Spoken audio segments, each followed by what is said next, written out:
오늘 말씀은 당신의 주인은 누구십니까? 라고 하는 제목으로 말씀을 상고해 보겠습니다. 여러분 주인은 누구십니까? 네. 대답은 안 하지만 여러분의 주인이 다 예수 그리스도이신 것을 여러분들이 다 믿으실 줄로 압니다.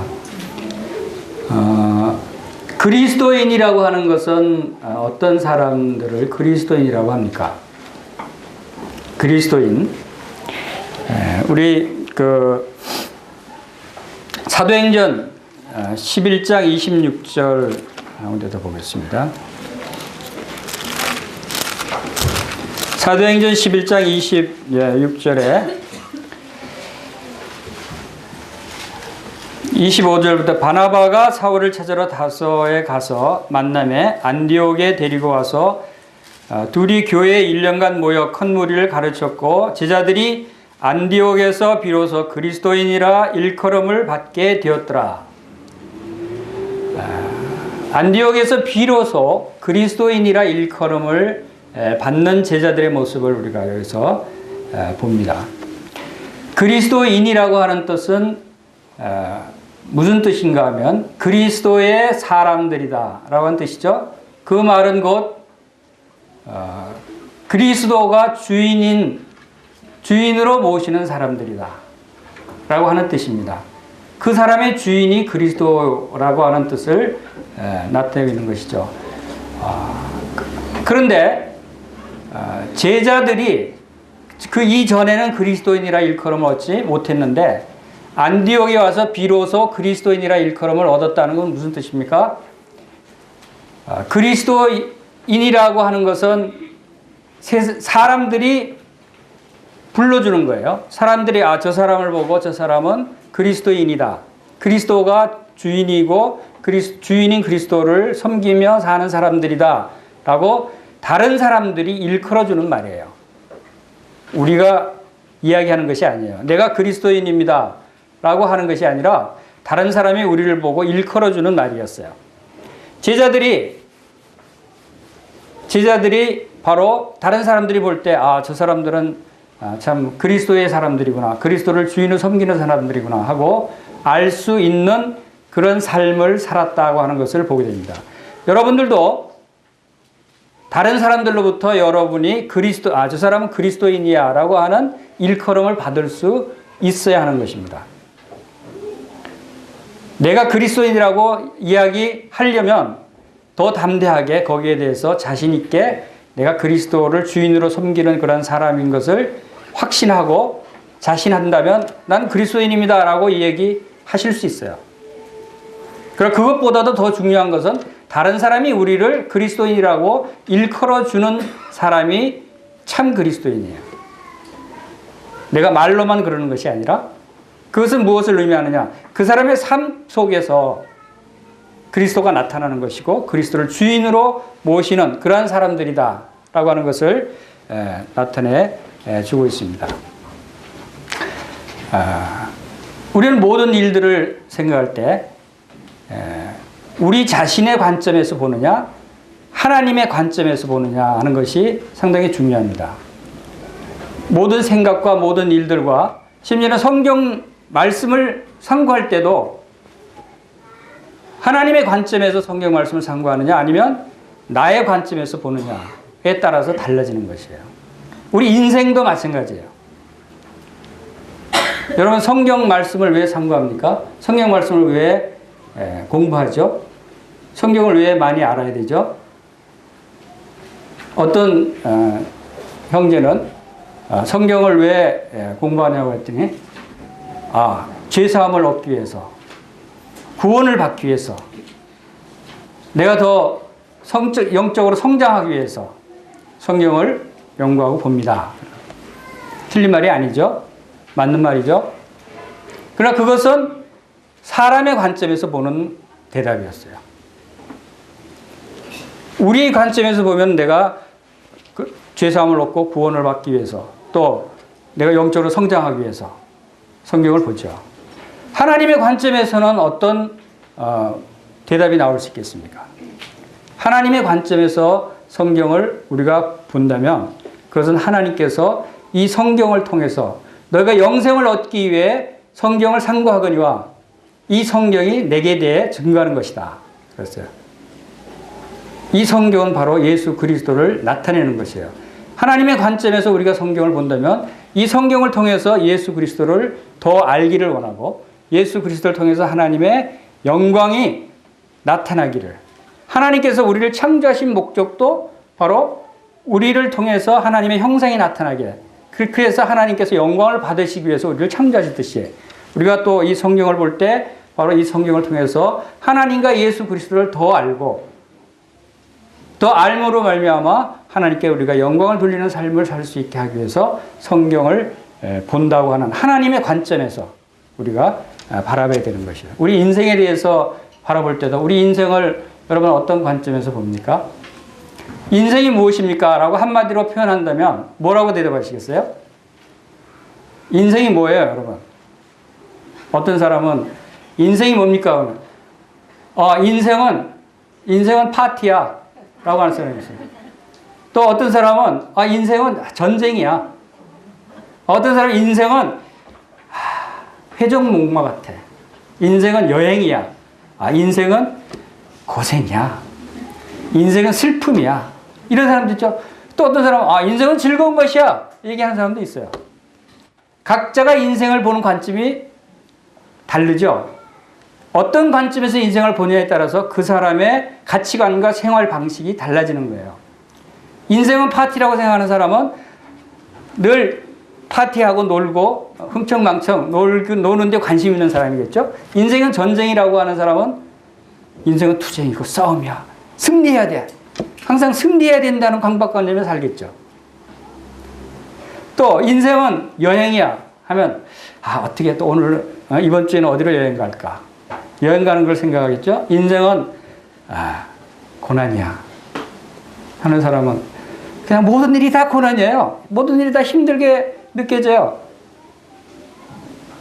어떤 관점에서 내 인생을 바라보느냐에 따라서 여러분의 삶이 달라질 수 있어요. 여러분은 하나님의 관점에서 여러분의 인생을 바라볼 수 있게 되길 바랍니다. 하나님이 보시는 여러분의 인생은 뭡니까? 내가 바라보는 내 인생이 아니라 하나님이 보시는 여러분의 인생. 그것은 바로 하나님은 우리의 주인이 되신다는 거예요. 주인의 관점에서 우리가 생각해야 되는 것이에요. 내가 일상생활 할 때도 내가 예를 들어서 돈을 벌 때도 내가 하나님의 관점에서 생각하면서 사업을 해서 돈을 번다고 하면 그 돈을 통해서 내가 하나님께서 어떤 일에 사용되기를 원하시는지 그것을 먼저 생각할 거예요. 또 공부할 때도 내가 어떤 관점에서 공부하느냐에 따라서 그 사람 개인의 출세를 위해서 공부하는 사람이 있는가 하면 이것을 통해서 하나님의 쓰임받는 일을 하기 위해서 내가 공부하는 것이다. 이렇게 우리의 인생이 달라질 수 있다 하는 것을 보게 됩니다. 우리 읽은 본문 말씀에 누가복음 18장에서 여기 어떤 관리가 예수님 앞에 나왔어요. 자, 여기서 이 관리가 여기서는 관리라고 되어 있지만 이 말씀은 마태복음, 마가복음, 누가복음의 세 군데 다 기록이 되어 있는 그 의미는 상당히 중요한 의미를 담고 있다고 우리가 볼 수 있죠. 다 기록이 되어 있는 말씀인데 세 군데를 다 종합해 보면 이 사람이 어떤 사람인가는 설명이 없어요. 근데 세 군데 말씀을 다 종합해 보면 세 가지를 우리가 알 수 있는 것이 이 사람에 대해서 이 사람은 부자였다는 것과 또 한 가지는 이 사람이 청년이었다는 거예요. 그리고 이 사람은 또 한 가지는 관리였다는 거예요. 그래서 부자, 청년, 관리라고 우리가 이 사람에 대해서 알 수 있어요. 부자, 청년, 관리라고 하는 것은 재물이 많고 젊고 또 관리는 아마 오늘날 말하면 이 고위직 공무원일 수도 있어요. 공무원인데 관리직에 있는 그러니까 굉장히 튼튼하고 권세 있는 그러한 직업을 가진 사람이라고 볼 수 있죠. 직업 좋죠. 재물이 있죠. 젊죠. 부러울 게 뭐가 있겠어요? 이 세상에서 부러울 것이 없는 사람이라는 뜻이죠. 자, 이 사람이 예수님께 나왔어요. 왜 예수님께 나왔을까요? 부러울 것이 없는 사람인데. 그러나 이 사람도 자기가 누리고 있는 이 부와 젊음과 또 좋은 직장, 이것은 결국 영원한 것이 아니다라는 것을 알았어요. 그래서 영원한 영생을 얻어야 되겠다. 내가 이 많은 것을 누리고 있지만, 이것을 누리는 것도 좋지만, 자, 이건 영원한 거 아니까, 야, 영원한 생명, 이것이 다 영원히 내가 누릴 수 있으면 좋겠다고 하고, 영원한 생명을 얻어야 되겠다. 아, 소문에 듣자니 나사렛 예수라는 분이 하늘로부터 오셨다 그러고, 그분이 영생을 줄 수 있대. 아, 그분께 나가면 내가 영생까지도 얻을 수 있겠다. 내가 부와 젊음과 좋은 직업, 여기에다가 영생까지 얻으면 얼마나 좋겠어요. 이런 마음으로 이 부자 청년 관리는 예수님께 나와서 선한 선생님이요. 그분은 예수님은 선한 분으로 알고 나왔어요. 선한 선생님이 내가 어떻게 하면 영생을 얻을 수 있습니까? 여러분, 영생을 어떻게 하면 얻습니까? 여러분, 영생을 얻기 위해서 여러분들은 누가 질문하면 어떻게 대답하시겠어요? 예수님 믿으시오, 그죠? 예수님이 십자가에서 여러분의 죄를 다 용서해 주셨습니다. 그분을 믿으면 여러분 죄사함을 받고 구원을 얻습니다. 이렇게 얘기하시죠. 그리고 그분을 믿으면 여러분이 천국에 갑니다. 그리고 여러분의 평안해집니다. 여러분의 모든 삶이 다 형통할 것입니다. 하나님께서 여러분의 아버지가 되셔서 여러분의 필요를 공부하시고 여러분을 인도하십니다. 여러분, 하나님께 기도하면 여러분의 기도를 무엇이든지 다 들어주시는 예수 그리스도를 믿으십시오. 여러분의 집이 필요하면 집을 구하십시오. 자동차가 필요하면 자동차를 구하십시오. 직장이 필요하면 직장을 구하십시오. 여러분의 기도를 다 들어주십니다. 이렇게 얘기하지 않아요? 근데 예수님은 뭐라고 대답하셨어요? 어떻게 영생을 얻는다고 대답하셨어요? 예수님은 계명을 지켜라. 지켰냐? 그러면 22절에 내게 아직도 부족한 것이 있으니 내게 있는 것을 다 팔아 가난한 자들에게 나눠줘라. 그러면 하늘에서 내게 보화가 있으리라. 그리고 와서 나를 따르라. 예수님의 대답은 우리의 대답하고 달랐어요. 이게 왜 다르죠? 예수님은 영생을 얻기 위해서 이 사람이 어떤 상태에 있어야 하는가를 가르쳐 주시는 거예요. 자, 영생을 얻기 위해서 우리가 예수 그리스도를 믿어야 돼요. 그렇죠? 예수 그리스도를 믿어야 되는데 그 예수 그리스도가 누구고 그 믿는 것이 무엇이냐가 중요한 거예요. 주님은 지금 이 사람에게 믿음을 지금 테스트해 보시는 거예요. 믿음을 나타내 보라는 거예요. 예수 그리스도를 믿는다는 것은 예수 그리스도가 바로 예수 그리스도를 나의 주인으로 모시는 거예요. 그분은 나의 주와 그리스도가 되신다는 것을 고백하는 것이에요. 우리 사도행전 2장 26절 말씀.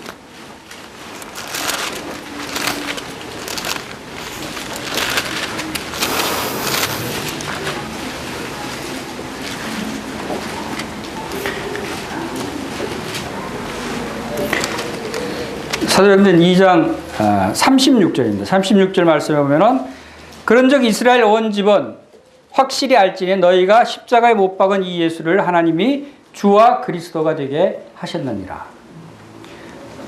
예수 그리스도가 십자가에 죽으셨지만 그러나 하나님께서는 그를 그의 능력의 오른손으로 일으키시고 그를 주와 그리스도가 되게 하셨다. 그리고 사도행전 5장 31절에서는 하나님께서 이스라엘에게 회개함과 죄사함을 주시려고 그를 오른손으로 높이사 임금과 구주로 삼으셨느니라. 임금과 구주로 삼으셨다라고 하는 것을 말씀하십니다. 이것은 바로 예수 그리스도가 우리에게 어떤 분이신가, 누구여야 되는가를 말씀해 주고 있습니다. 예수 그리스도를 믿는다고 하는 것은 바로 그분이 나의 주인으로 믿는 것이에요. 주인으로 인정하는 것이에요. 주인으로 내가 순종하는 것이에요. 그것이 믿음이에요. 근데 이 부자 청년 관원은 예수 그리스도께 나왔어요. 영생을 얻기 위해서는 예수 그리스도를 믿어야 하는데, 자, 이 사람이 예수 그리스도를 믿는가를 주님이 지금 질문해 보시는 거예요. 이 사람이 지금 예수님을 믿는 상태인가 아닌가 우리가 잘 알 수 있죠. 왜냐하면 예수님이 말씀하셨는데 순종하지 않고 거부합니다. 내 재산을 다 팔아 가난한 자에게 나눠주고 나를 쫓으라 그랬더니 순종하고 쫓아갔어요. 여기에 마가복음 10장에서는 슬픈 기색을 띠고 근심하여 하며 가니라 이렇게까지 표현이 되어 있어요. 내 재산을 다 팔아서 가난한 자에게 나눠주고 나를 쫓으라 그러니까 근심하며 슬픈 기색을 띠고 가버렸다는 거예요. 예수님을 떠나갔다는 거예요. 이것은 영생을 얻기 위해서, 그래서 우리 때로는 어떤 사람들은 간혹 이 말씀을 가지고 영생을 얻기 위해서는 재산을 다 팔아서 바쳐야 한다. 행함이 있어야 한다. 그래야 영생을 얻는다라고 잘못 분별하는 사람들도 간혹 있습니다. 그러나 이 말씀에 주님이 말씀을 하시는 뜻은 내 주인이 누구냐는 거예요. 지금 이 부자 청년 관원의 그 마음속의 주인은 누구냐면 재물이었어요. 그는 재물보다 영생과 재물을 선택해야 할 처지에 있는데 누구를 선택했어요? 재물을 선택했어요. 그것이 이 부자 관원의 믿음 없음을 나타내 보여주는 거예요. 영생은 주인을 바꾸는 거예요. 여러분이 영생을 얻기를 원하십니까? 여러분의 주인을 바꿔야 되는 것이에요. 우리 디모데전서 6장 9절을 한번 보겠습니다.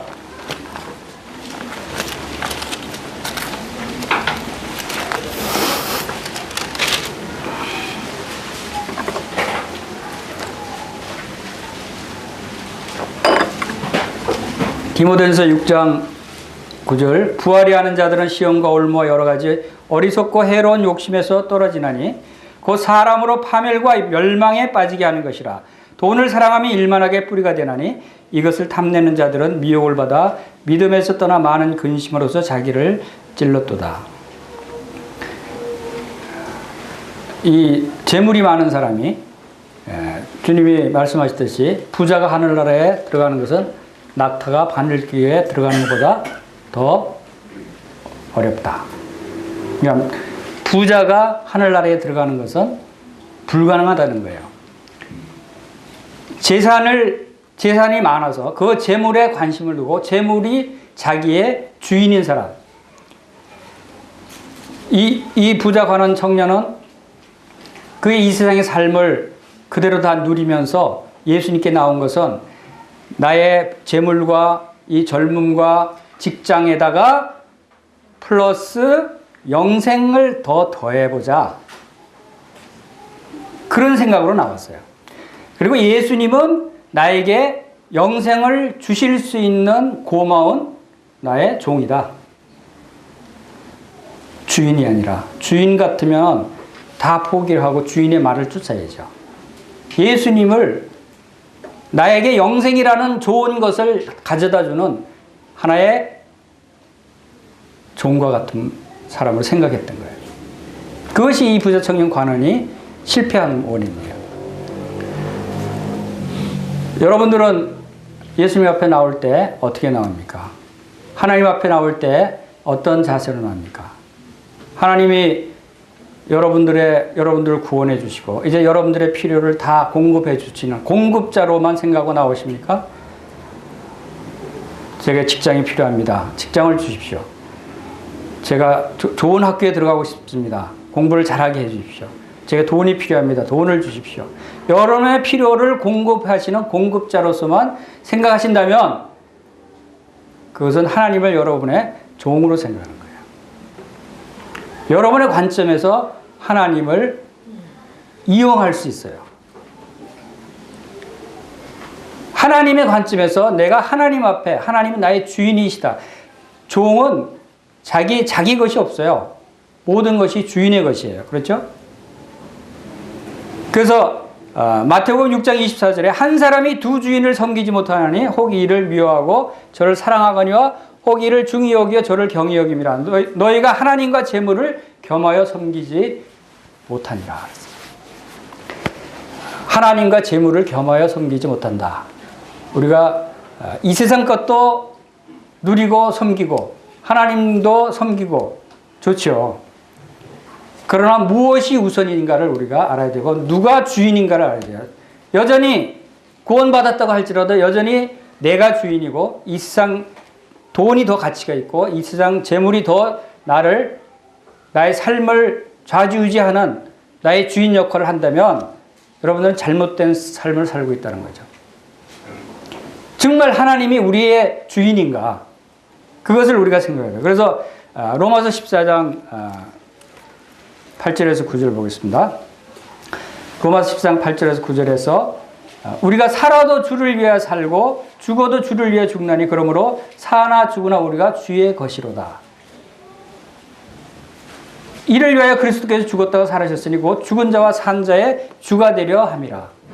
주님이 십자가에서 죽으시고 우리의 모든 죄를 담당하시고 죽으신 것은 우리 모든 사람, 산 자와 죽은 자의 주인이 되게 하시기 위해서 십자가에서 죽으셨다는 거예요. 그래서 우리는 살아도 주를 위하여 살고 죽어도 주를 위해서 죽을 수 있는 나의 주인이시요 나의 왕이신 바로 예수 그리스도를 위해서 살아야 한다라고 하는 것을 말씀하고 있는 것이고, 또 고린도후서 5장 15절 보겠습니다.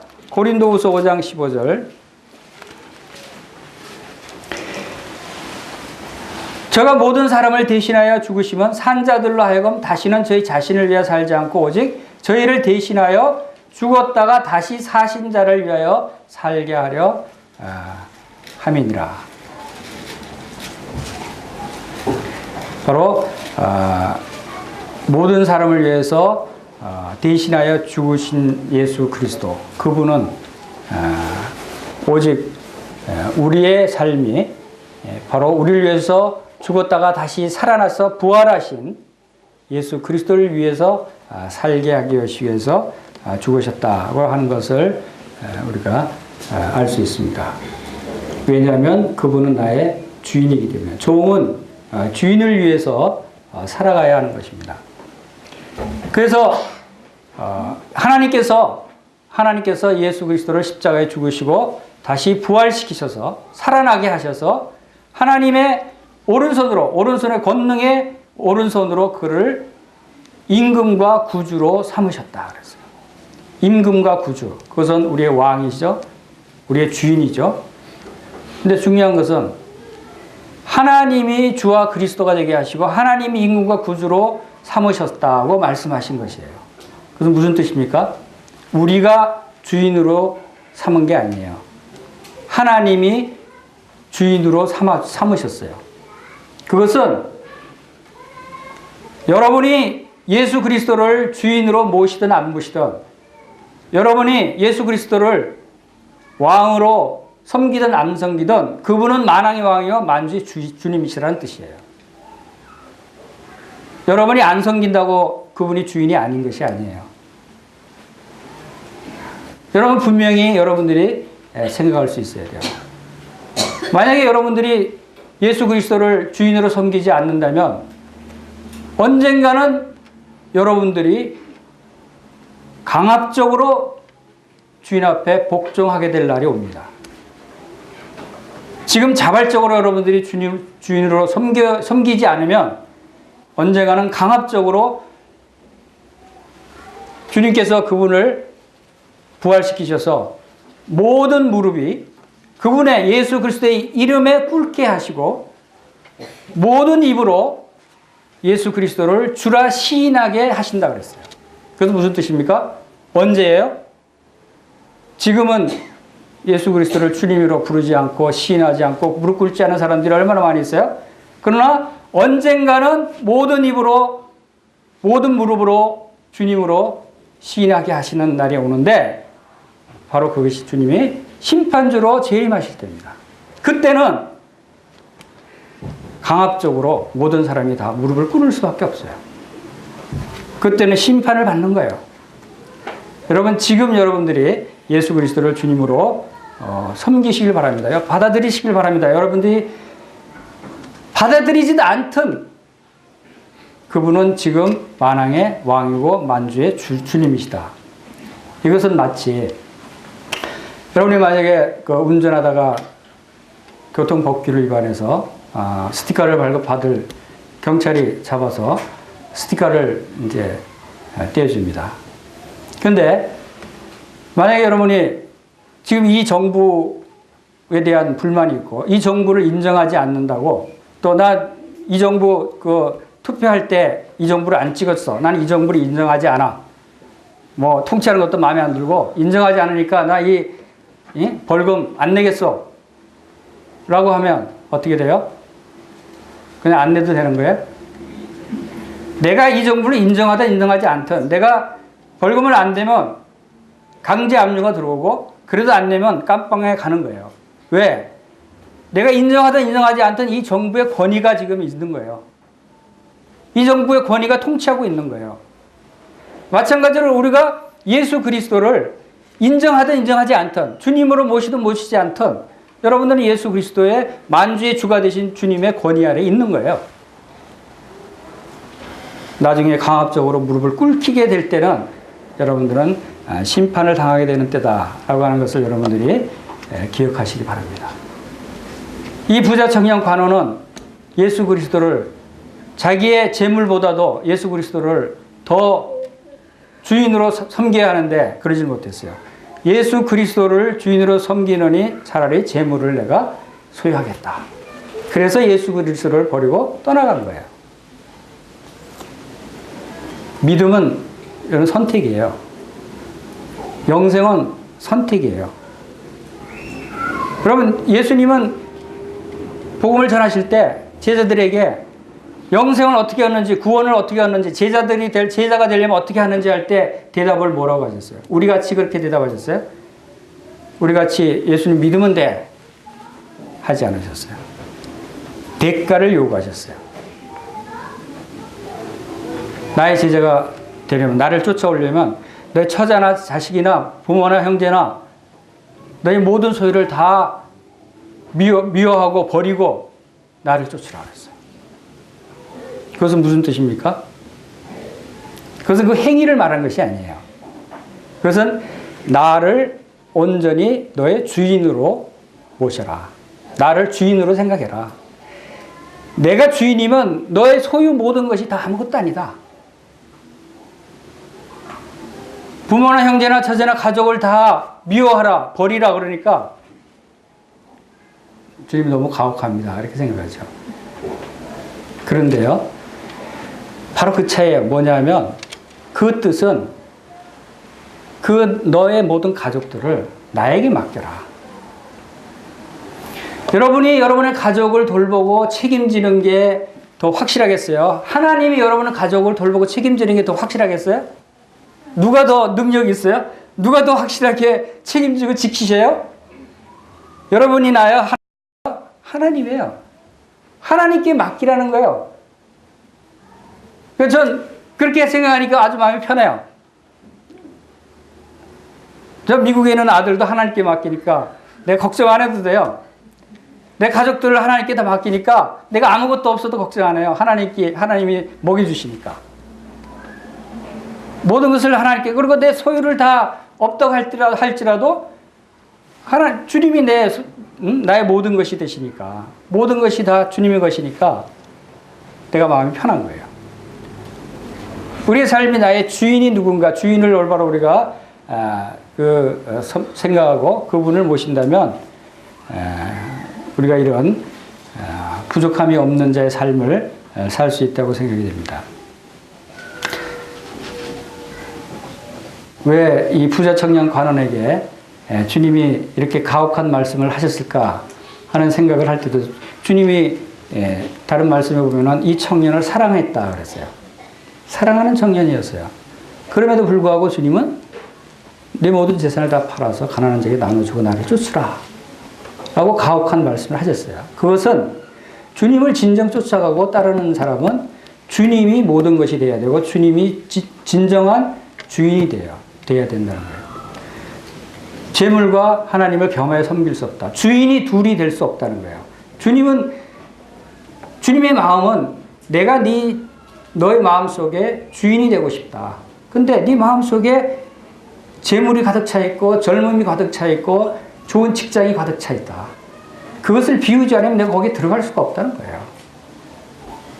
우리 마음속에 무엇으로 가득 차 있는지를 우리가 한번 돌아봐야 되는 거예요. 주님이 들어오시게 하려면 비워야 된다는 거예요. 그것을 주님이 말씀하고 계시는 것이다. 주님과 우리와의 관계는 마치 결혼의 관계와 같다라고 우리가 이야기할 수 있어요. 결혼 관계는 뭐예요? 우리 이제 신혼부부가 참석해 있지만 주님과 우리의 관계를 얘기할 때 신랑과 남편, 결혼과의 관계를 많은 부분에서 얘기할 때가 있어요. 그건 무엇을 의미하면 독점 관계예요. 독점 관계다.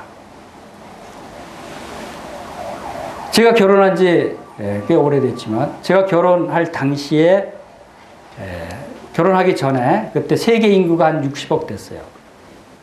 그러면 내가 총각이었고 내가 결혼할 수 있는 결혼 대상자가 몇 명이나 된 줄 아세요? 60억 인구, 세계 60억 인구 중에서 절반만 여자라고 치면 30억이죠. 30억 명의 여자 중에서 결혼 정년기에 있는 여자들이 몇 명이 될까?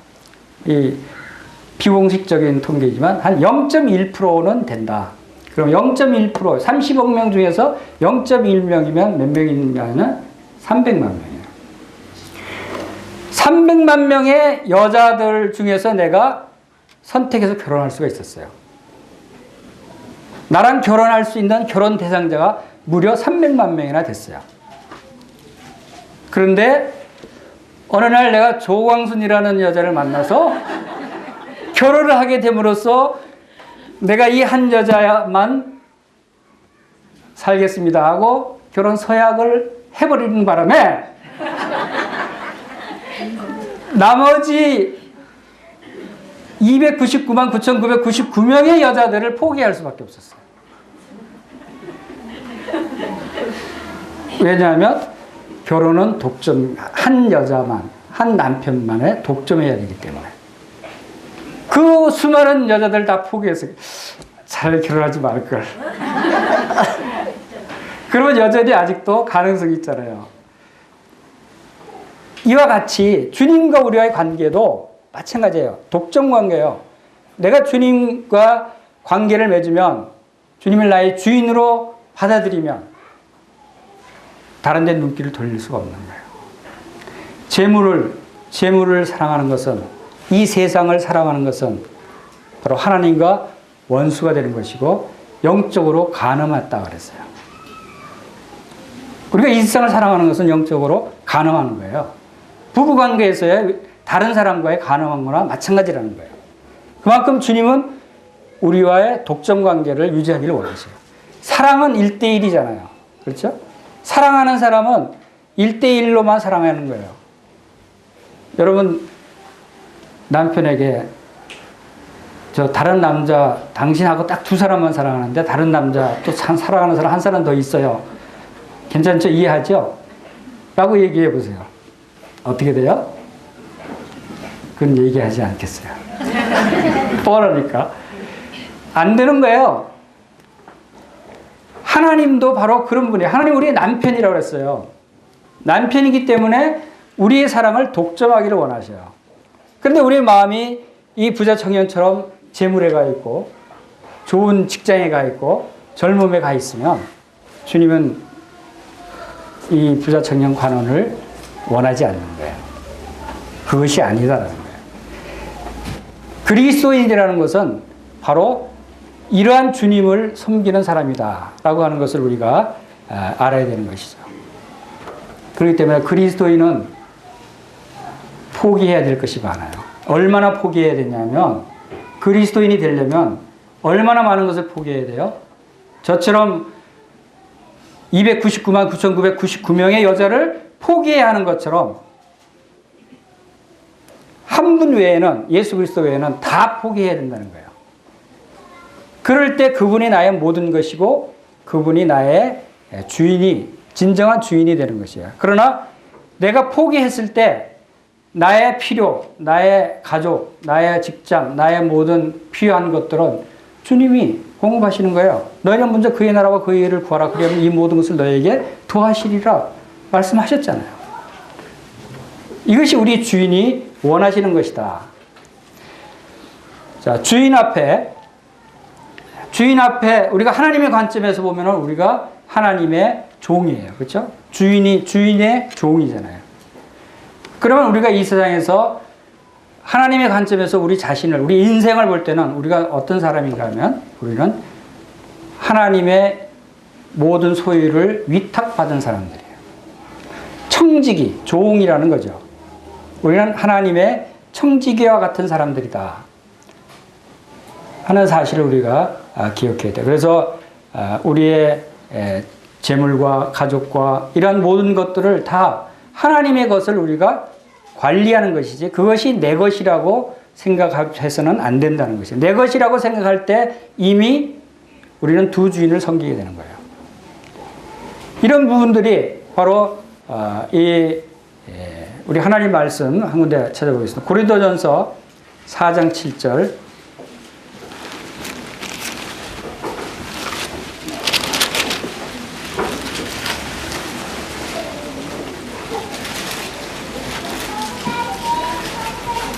고린도전서 4장 7절. 누가 너를 남달리 구별하였느냐? 내게 있는 것 중에 받지 아니한 것이 무엇이냐? 내가 받았은즉 어찌하여 받지 아니한 것 같이 자랑하느냐?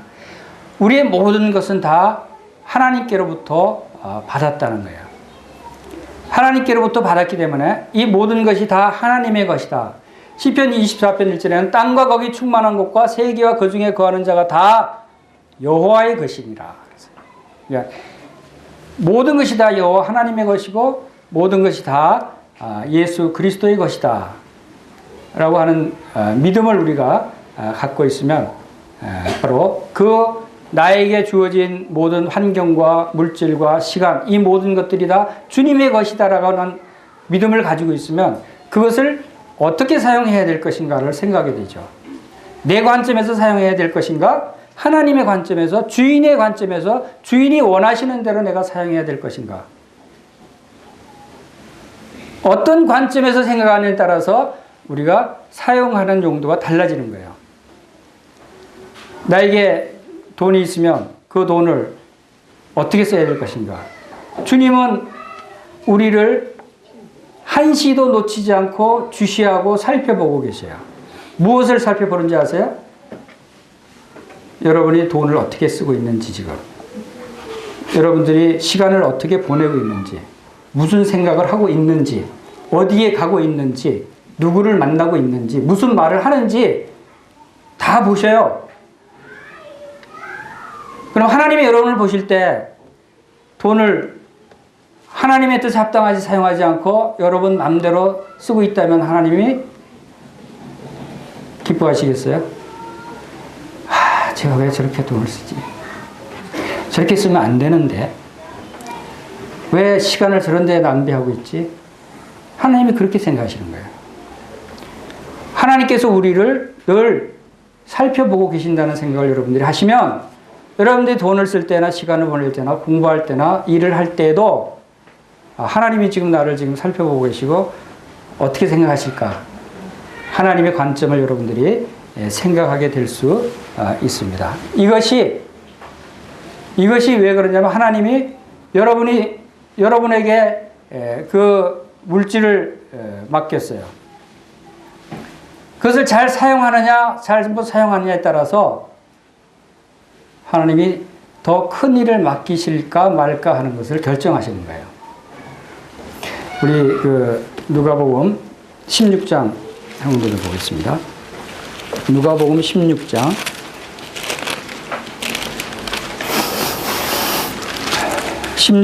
10절.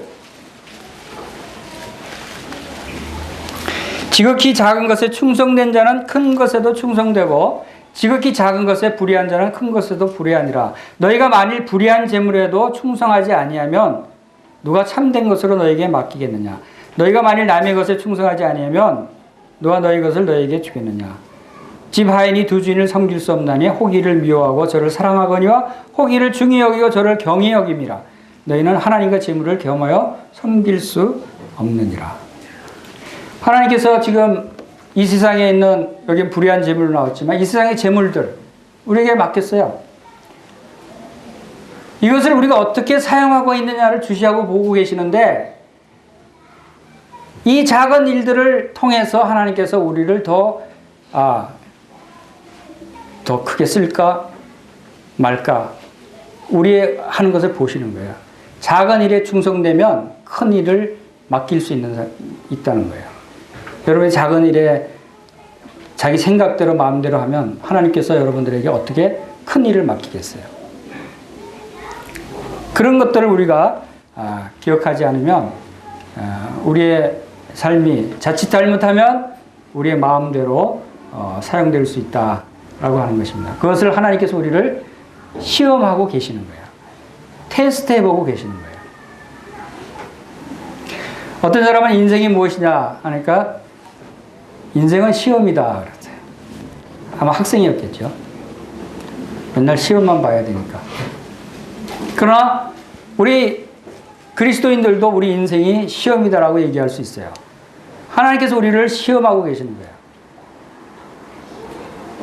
이 시험에 잘 통과하면 하나님께서 우리에게 더 큰 것을 주실 수 있는, 또 야고보서 1장 12절 말씀을 보겠습니다. 야고보서 1장 12절.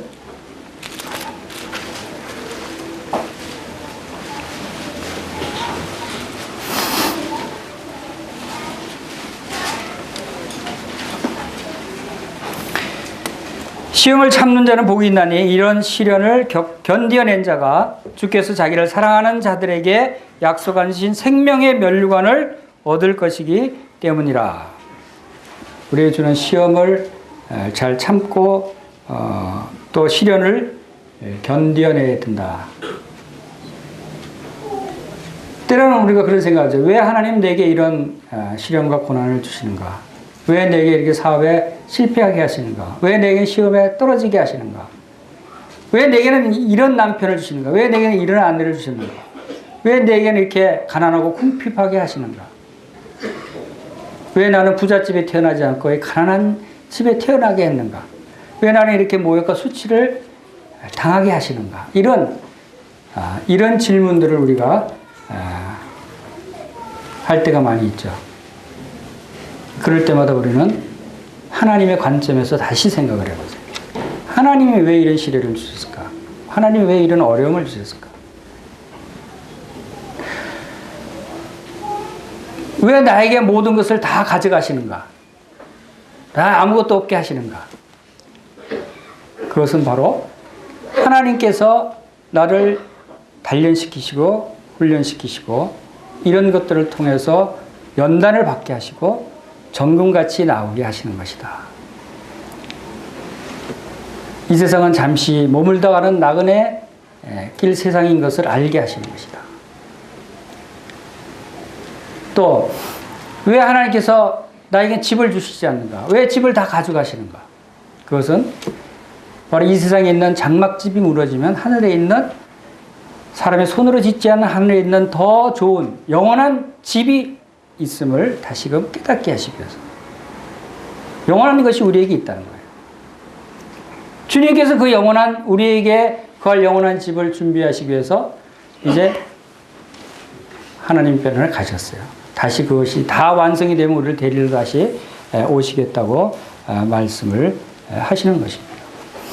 이러한 시련, 우리의 당하는 이러한 고난을 우리가 잘 견디고 거기서 이겨내면 주님께서는 정금같이 나오리라.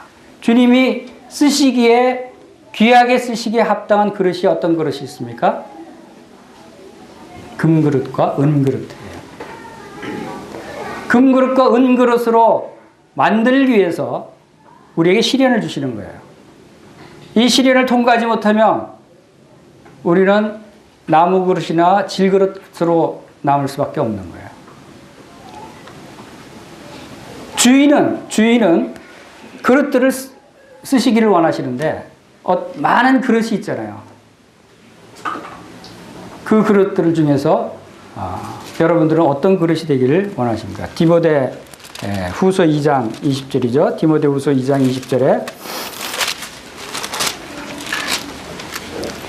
큰 집에는 금그릇과 은그릇뿐 아니라 나무그릇과 질그릇도 있어서 귀하게 쓰는 것도 있고 천하게 쓰는 것도 있나니 그러므로 누구든지 이런 것에서 자기를 깨끗하게 하면 귀히 쓰는 그릇이 되어 거룩하고 주인의 쓰심에 합당하며 모든 선한 일에 준비함이 되리라.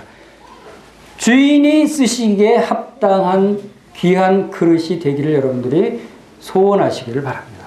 그것이 우리의 삶을 통해서 우리의 시련을 통해서 연단하셔서 정금같이 돼서 금그릇으로 만드시고자 하시는 하나님의 뜻이에요. 우리의 시련을 통해서 우리를 귀하게 쓰시려고 주님이 우리를 단련시키시고 훈련시키는 것이에요. 여러분들이 하나님, 우리 주인이 나를 천한 일에 쓰는 저기 구석에 그냥 처박아 놓고 더러운 먼지 팅팅 부른 질그릇이나 나무 그릇이 되기를 원하시는 분은 아무도 없을 거예요. 그렇죠? 여기 보면은 귀한 그릇이 금그릇과 은그릇이고 그것이 또 깨끗이 보존될 때 주님은 우리를 귀한 금그릇으로 만드셔서 주님의 귀한 것에 쓰시기 위해서 우리를 예비하고 계신다. 귀한 것으로 귀한 것에 쓰임 받을 때 우리는 하나님께 큰 영광을 돌릴 수 있는 거예요. 하나님 바로 하나님 자신을 나타내시기 위해서 하나님의 영광을 드러내시기 위해서 우리를 이렇게 단련시키시고 훈련시키시는 것이다. 그것이 주인의 마음이에요. 주인의 뜻이에요. 나의 주인의 마음을 우리가 읽을 수 있어야 되는 거예요. 주인의 마음에서 우리가 모든 삶을 볼 수 있어야 되는 거죠. 그것이 바로 하나님께서 우리를 창조하신 목적이에요. 우리를 두시고 행하시고 하신 하나님의 우리를 향하신 계획과 목적이 있다는 거예요. 하나님 우리를 창조하시고 우리를 구원하신 목적이 뭡니까? 하나님 이 세상을 창조하실 때 사람을 창조하시고 우리의 형상대로 우리의 모양대로 사람을 만들 때 바로 하나님의 형상으로 지으심을 받은 우리 사람들이었어요. 그것은 무엇을 의미하냐면 하나님의 형상대로 지음을 받았기 때문에 하나님의 영광을 나타낼 수 있다는 거예요. 하나님을 찬양하고 하나님의 영광을 드러내시게 지으심을 받았는데 우리는 아담과 하와의 죄로 말미암아 바로 이 하나님의 형상을 상실하게 되고 우리 영이 죽게 됨으로 인해서 이제 하나님의 영광을 드러내는 사람이 아니라 이제는 오히려 하나님을 욕되게 하고 이 사탄을 쫓아가는 그러한 사람들이었다. 그러나 예수 그리스도께서 다시 오신 것은 바로 이러한 우리들을 구원하시고 이제 다시 하나님의 형상으로 회복시키셔서 하나님의 성품이 나타나고 그것을 통해서 하나님의 영광을 드러내고 하나님께서 영광을 받으시기 위해서 예수 그리스도께서 이 세상에 오셨고 이 예수 그리스도를 나타내시고 이 일을 알리시기 위해서 이 많은 성경들을 우리에게 주신 거예요. 그래서 바로 우리의 주인 되신 예수 그리스도를 우리가 한 분 주인으로, 주인은 한 사람밖에 없는 거예요. 한 분밖에 없는 거예요. 주인은. 그것이 이 부자 청년 관원이 실패한 원인이었어요. 이 세상 것들과 예수 그리스도의 주되심을 선택해야 되는 시점에서 이 부자 관원 청년은 실패한 거예요. 그러나 제자들은 삭개오는 바로 그것을 주인으로 모셨기 때문에 삭개오도 부자였어요. 부자인데 그는 구원받았어요. 왜? 주인으로 모셨기 때문에. 주인의 뜻을 알았기 때문에. 주인의 뜻이 재물의 마음을 두는 것이 주인의 뜻이 아니기 때문에 주님을 영접하자마자 재물을 다 반을 나눠주고 토색한 것을 갚겠습니다. 다 정리한 거예요. 다 버린 거예요. 제자들도 주님을 쫓기 전에 가족들을 모든 소유들을 다 버리고 주를 쫓았나이다 라고 고백할 수 있었던 거예요. 우리 군대 가는 청년들이 왜 집에서 군복무를 안 하고 군대 들어가야 되죠? 군인은 왜 입대를 해야 되죠? 군인은 자기를 부른 자에게 충성하기 때문에 모든 것을 다 잊어버리고 군에 들어가야 충성스럽게 군인의 역할을 할 수 있는 거예요. 그래서 가족도 버리고 모든 소유도 다 버려두고 군에 입대를 하는 거예요. 그리스도의 군사된 우리도 마찬가지예요. 오직 부르신 그분의 뜻을 쫓아가는 거예요. 그것이 주님이 우리에게 그리스도의 제자들을 삼으시고 제자들이 그리스도인이라 칭함을 얻게 한 그 원인이 바로 그리스도가 우리의 진정한 한 분밖에 안 계시는 나의 모든 것 되시는 주와 그리스도이시다라고 하는 것을 우리에게 말씀해 주고 있는 것입니다. 다 같이 기도하겠습니다.